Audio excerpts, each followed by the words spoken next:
네, 영상 이어갑니다. 그 캐릭터 뭐 마케팅 거창하게 로드맵이라고 되어 있는데 사실은 그냥 쉬운 말로 판을 짜는 겁니다. 그 이런 뭐 페이퍼워크를 거창하게 하실 필요 없고 개인 작가분은 스스로 좀 본인의 어떤 머릿속에 아니면 벽면에 포스트잇으로 쓰셔도 되고요.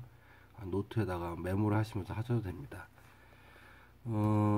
기본적으로 로드맵이 필요한 이유는 그 만화도 콘티를 짜거나 어떤 시나리오를 기본적으로 그 뼈대를 만들지 않습니까? 캐릭터를 특히 이제 사업을 하시는 분들은 대부분 개인 작가이신 분들이 많고 그림을 우선적으로 배우시는 분들이 많죠. 글을 쓰시는 분들보다는. 그러다 보니까 그림을 그리다 보면은 이게 가끔씩은 그 내가 원치 않은 다른 방향으로 흘러가는 경우도 있어요. 그 비즈니스 현장에서의 어떤 요구에 따라서 거기서 생긴 어떤 갈등이 생기기도 하고 또 나는 좋은데 시장에서는 그 그림을 어떤 그 캐릭터 어떤 아이디 정체성이나 디자인을 별로 좋아하지 않는 반응이 없는 무관심한 그런 경우도 많이 생기는 걸 체험하실 겁니다. 그 작가분들이 항상 그 저한테 와서 문의하시는 게 이거 어때요라고 물어보시는 경우가 많아요. 그럼 저는 그림을 보고 그분들이 물어보시는 첫 번째는 그림을 저한테 보여주면서 그림이 어떠냐고 물어보세요. 근데 제가 그때 항상 늘 반복적으로 똑같이 얘기하는 거는 나쁜 그림은 없습니다. 그동안 전문적으로 교육을 받으셨던 분들이 그린 그림인데 어떻게 나쁠 수가 있습니까? 다 프로페셔널 하죠. 그럼에도 불구하고 제가 그럼 대묻습니다. 무슨 이야기냐고 물어봅니다. 그 그림이 중요한 게 아니고 그 그림에 담겨 있는 이야기가 어디서 시작되고 어디로 가는지를 모르면은 사실은 큰 의미가 없습니다. 그게 쉽게 해서 뭐 피카소가 그렸다 할지라도 피카소가 그 그림을 그릴 때 이야기가 없었으면 그 그림 자체는 초등학생이 그린 거하고 크게 다르지 않다고 저는 봐요. 그렇기 때문에 그런 부분들을 하기 위해서 말씀을 드리려고 하는 거고요. 그래서 그 가장 필요한 것들은 우선적으로 그 100% 시나리오와 에피소드. 제가 뭐 거창하게 이야기를 하고 있는데 그 시나리오를 글로 다 어떤 그 정말 그 어떤 소설을 쓰듯이 하지 않고요. 그냥 몇 가지 중요한 단어들 내가 직접 하는 건데 내 머릿속에 있으면 됩니다. 하지만 있지 않을 수 있는 거를 쭉 이어서 처음과 끝을 한번 이어서 만들어가는 에피소드 중간중간을 만드는 거는 분명히 필요합니다. 그래서 그 흐름을 갖고 예를 들어서 서울부터 부산까지 가는 캐릭터의 이야기를 만든다. 그럼 중간에 거치는 몇 가지 포인트들이 있죠. 뭐 터미널에 가서 버스를 타고 간다, 아니면 KTX를 타고 간다, 기차를 타서 발권이 끝나고 나서 기차 안에서 뭐 음식을 사 먹는 모습부터 해서 화장실을 이용하는 방법부터 중간에 몇 가지 키워드들이 있을 겁니다. 그걸 내 캐릭터가 표현을 할 때 어떤 식으로 나타낼 것인지를 쭉 나와줘야 될 필요가 있고요. 분별력과 차별화. 여러분이 만드는 캐릭터가 여러분 입장에서는 이 세상에서 처음 나왔다고 생각하지만 세상에 있는 많은 그 여러분 캐릭터를 보는 사람들은 그렇지 않습니다. 그와 유사한 것들을 이미 많이 경험해봤고 보아왔고 무엇과 비슷하다고 이야기를 합니다. 그런데 조금씩 다르죠. 뭐 어벤져스를 예를 들자면은 스파이더맨이 거미 인간이라는 거는 사실은 마블에서 가장 그를 활성화시켜서 키웠기 때문에 됐던 것이지 그 거미 말고도 일본에는 뭐 가면라이더 그 잠자리부터 시작해서 벌레가 와 사람의 어떤 그 변신되는 것들 이런 모티브들은 굉장히 많습니다. 뭐 늑대 인간도 마찬가지였고 그게 거미냐 아니면은 뭐라 그러나요 그 사마귀냐 중국에는 또 뭐 당랑권이라 갖고서 그 사마귀와 그 뭐 변신 안 하지만 그런 것들 많이 있지 않습니까? 용권, 호권 뭐 그런 식으로. 그러니까 거기서 차별적인 요소가 무엇인지를 그 찾는 게 굉장히 중요하고요. 그러려면 분명히 시장 조사를 분명히 또 해야겠죠. 그리고 거기에 대해서 분별력을 가져야 된다. 그다음에 이제 트렌드 반영. 그 이 시대가 요구하는 트렌드. 앞전에도 펭수 이야기를 들었는데 그 펭수의 차별화와 분별력, 트렌드 요 세 가지는 트렌드를 치자면 펭수의 트렌드가 뭘까요? 그 아이돌 모든 젊은이들이 하고 싶어하는 아이돌, 그다음 방송국, 그다음에 어떤 그 노력하는 모습, 이게 트렌드라고 할 수 있겠고요.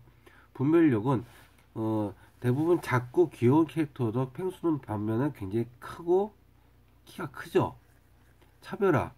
많은 캐릭터들은 대부분 성우의 목소리나 귀여운 목소리 아니면 말을 못하는 그런 것에 비한해서 펭수는 현장에서 바로바로 그 뭔가 반항적인 그러면서도 뭔가 그 확 깨는 예 그런 어떤 대사와 애드립들이 튀어나오죠.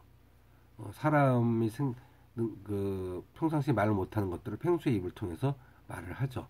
그런 어떤 그런 이야기들이 아마 차별화가 되지 않나 싶습니다. 세계관과 가치관, 아까 그 지난번에도 한번 말씀드린 것처럼 뭐 펭수 예를 드는 게 제일 좋겠죠. 펭수의 세계관은 그 EBS에서 아이돌이 가지고 있는 그 주변의 생활 반경이 세계관이 되겠죠. 가치관. 펭수가 어떻게 보면 어떤 가치를 갖고 있는지는 보시는 분마다 느끼는 게 다르실 거예요. 예, 그런 것들. 그다음에 디자인 소스 아이콘 어플리케이션. 요거는 이제 그 펭수 디자인이 몸 전체만 있는 디자인 소스가 있고 얼굴만 나타나는 소스가 있고 그리고 그거를 다양한 컬러와 그 아이템들을 통해서 나타내는 것들이 있죠. 뭐 그리고 대표적인 게 펭수 같은 경우 예를 들자면은 그 헤드폰인가요? 예, 헤드폰이 뭐 대표 아이템이 될 수도 있겠죠. 예. 그러고 나서 이제 파트너들이 있습니다.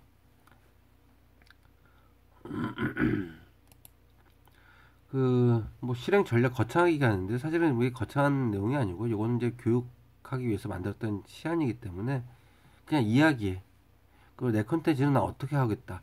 자, 그림으로 계속 나는 블로그에 SNS에 사람들에게 홍보해서 그다음에 기업들에게 제안서를 뿌려서 그 라이센싱을 계속 하겠다. 아니면 뭐 캐릭터 페어라든지 해외의 어떤 전시회라든지 그런 나가서 나의 어떤 그 캐릭터의 이미지 디자인들을 계속 보여주겠다.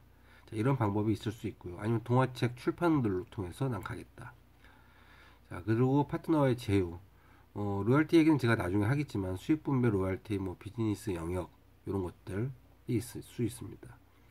그다음에 콘텐츠 제작 협의회 구성. 요거는 좀 복잡한 얘기인데요. 그 개인 작가는 조금 이제 해당 안 될 수도 있는데요.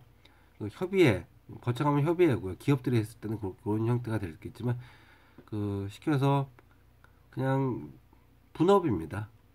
예, 그 캐릭터 그림을 잘 그리는데 이야기가 재미없는 분이 있을 수 있죠. 그러면 이야기는 네가 만들어라. 나는 그림만 그릴 테니.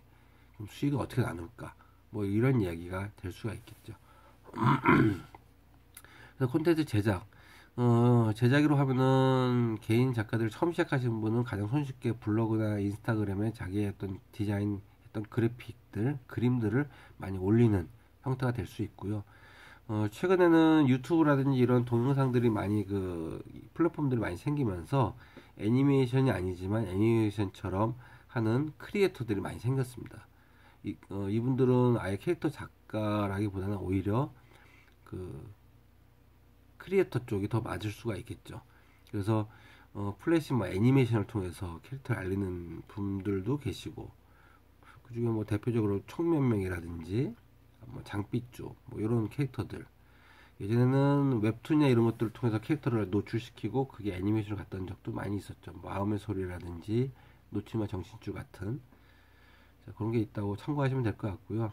신규 유통시장 지금은 유통이 온라인과 오프라인이라고 하면 대표적으로 과거에는 뭐 재래시장도 있었고 일반 캐릭터 그 전문 디자이너 샵도 있었지만 최근 대부분 온라인 쪽에 많이 집중돼 있죠. 오프라인은 대부분 대기업들 중심의 그 할인점 위주로 구성이 된다고 보시면 될 거, 뭐 크게 다르지 않을 것 같습니다. 그래서 온라인 쪽에서 이제 분산되는 게 기존에는 전통적으로 뭐 1300K라든지 텐테이텐 같은 디자이너 전문 몰 위주로 뭐 구성이 되었다고 한다면 지금은 거기서 더 다양화가 돼서 뭐 카카오 프렌즈 샵 같은 라인 샵 같은 데도 있고 그건 뭐 자체 브랜드니까요. 그 외에도 그 국내 같은 경우 뭐 텀블벅이라든지 와디즈 같은 크라우드 펀딩 쪽이 굉장히 많이 활성화되어 있습니다. 여러분이 상품 쪽까지 좀 관심이 있다면 그런 것들을 아예 처음부터 접근하는 것도 전 나쁘지 않다고 보고요. 헬로키티 같은 경우도 과거에 그 상품으로 시작했던 모델인데 그때는 유통 시장에서 시작했던 모델이라고 치자면 요즘은 아예 온라인에서 직접 고객들과 만나서 할 수 있는 환경들이 되기 때문에 그런 것들을 참고하시는 것도 좀 나쁘지 않다라고 보겠습니다. 비즈니스 전개 활성화는 뭐 이제 그 후에 어떤 그 이것들을 만들어진 것 같고 어떻게 하겠냐라는 어떤 전략들이 나오겠죠. 생각들이. 이런 뭐 간략하게 6가지 얘기를 했는데 작가분이 혼자서 하기 굉장히 어려워요.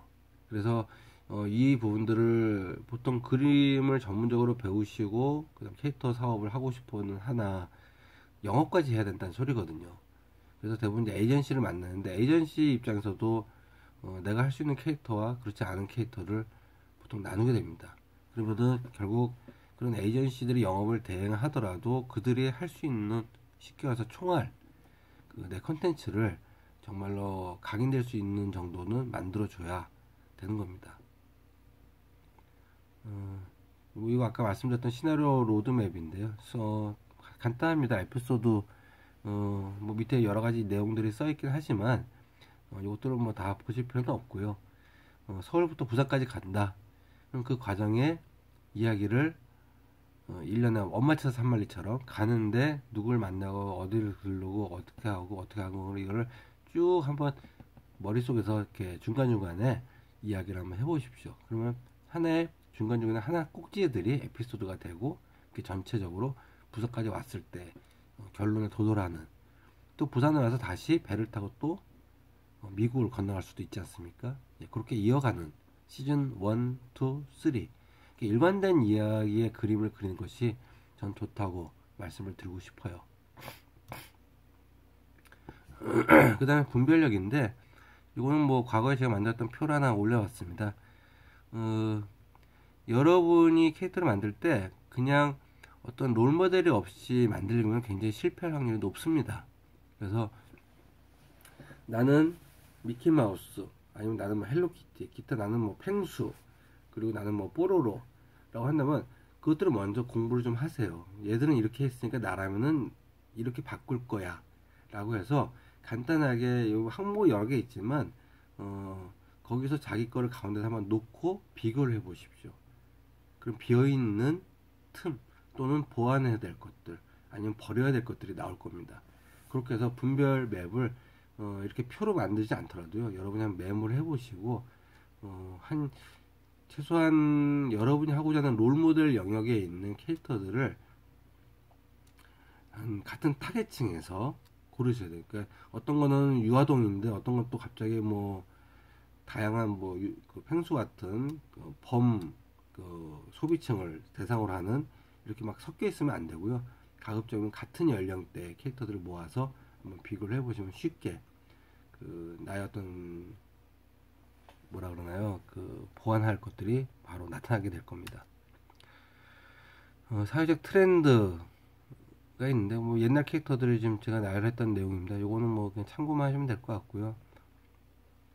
그 시대의 트렌드들이 다 다르죠.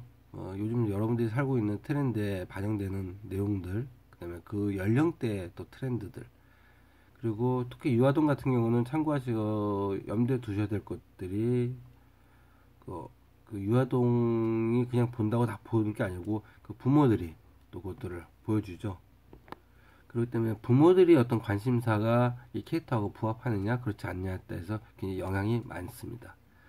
그 외에 지금 뭐 계속 대표적으로 펭수 예를 들지만 펭수 같은 경우는 그 젊은 그 청소년 어린이 그러면서 오히려 그 이야기 스토리가 그 성인들까지 확산이 됐던 어떤 케이스라고 보시면 오히려 이해가 빠를 것 같고요. 그 앞전에 인기를 모았던 핑크퐁 같은 경우는 어린이 동화, 동요, 그다음에 율동 이런 그다음에 출판, 교육 교보제 이렇게 해서 가는 그 트렌드를 반영해서 키워드로 잡았다고 보시면 될 것 같습니다. 과거에 또 인기가 좋았던 뿌까 이것도 뭐 세계관 이렇게 되어 있는데요. 이렇게 뭐 직접 그리시던 그리지 않던 뭐 그건 크게 뭐 요즘은 만약에 출판하실 때는 이렇게 그려놓는 것이 좀 도움이 되실 거예요. 그래서 이렇게 여러분 상상을 만들었고 여기서 돌아다니는 이야기들을 만드는 것도 나쁘지 않습니다. 펭수 같은 경우는 EBS 건물과 그 주변의 어떤 그 다양한 그 어떤 그 현실에 있는 곳들이 대부분 그 세계관이 되겠죠.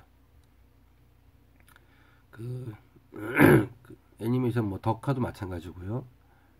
토마스와 친구들도 소도 섬이라는 어떤 그 섬 내에서 오늘은 여기서 여기까지 어떤 배달 가는 기차를 가지고 철로로 가면서 나타나는 에피소드 위주로 각 구간마다 이야기들이 많이 나타났던 걸로 기억이 날 겁니다.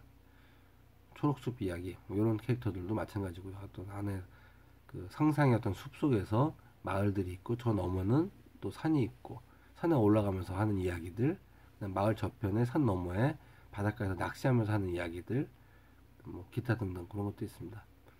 간단히 결론 맺겠습니다. 그 로드맵 그냥 그 거창하게 로드맵이고요. 그냥 내 캐릭터가 캐릭터 혼자 어떤 세계 속에 없이 혼자 이렇게 그림에 그려져 있으면은 그거는 허공에 떠 있는 그 캐릭터로밖에는 사실은 안 되고요. 그것들은 사람들한테 공감을 얻게 되게 어렵습니다. 내가 그리고 있는 캐릭터가 사람들한테 어떤 공감을 주고 어떤 메시지를 주느냐라고 했을 때 그 배경과 뒷이야기, 내가 몰랐던 이야기들이 하나씩 드러날 수 있는 이런 것들이 굉장히 필요합니다. 그래서 그런 것들 참고하시고요. 그 그림을 때 그림을 먼저 그리시려고 하지 마시고요. 심지어 뭐 동그라미에 얼굴만 그려도 사실 캐릭터가 됩니다. 예, 사람들이 그것들을 좋아하는 경우도 굉장히 많이 있고요. 뭐 시간이 되신다면 총면맹이라는 영상을 보셔도 이해가 더 빠르실 수 있을 것 같습니다. 그래서 그 내가 어떤 이야기를 갖고 갈 건지 나의 그 일상의 어떤 브이로그 하듯이 내 이야기에 내 감성으로 할 것인지 아니면 어떤 다른 어떤 이슈를 가지고 할 것인지 내 이야기를만 가지고 그 캐릭터 이야기를 하더라도 사람들의 공감이 간다. 그게 정답이에요. 대표적으로 예전에 그 몰랑이 같은 경우가 본인 어떤 브이로그 형태의 소소한 어떤 일상의 이야기들을 캐릭터에 담아서 하나 에피소드씩 하나씩 가는 경우도 있었죠. 예. 그래서 뭐 그런 형태로 꾸준하게 올리다 보면 이렇게 된다라고 합니다. 마치겠습니다. 판을 먼저 짜시고요. 거기에 필요한 요소들 한번 쭉 둘러보시고 이야기를 먼저 만든 다음에 거기에 맞는 캐릭터는 그때 그리셔도 됩니다. 예, 안 이뻐도 됩니다. 좀 마음에 안 들다 싶으면 중간에 조금씩 튜닝을 하셔도 되거든요.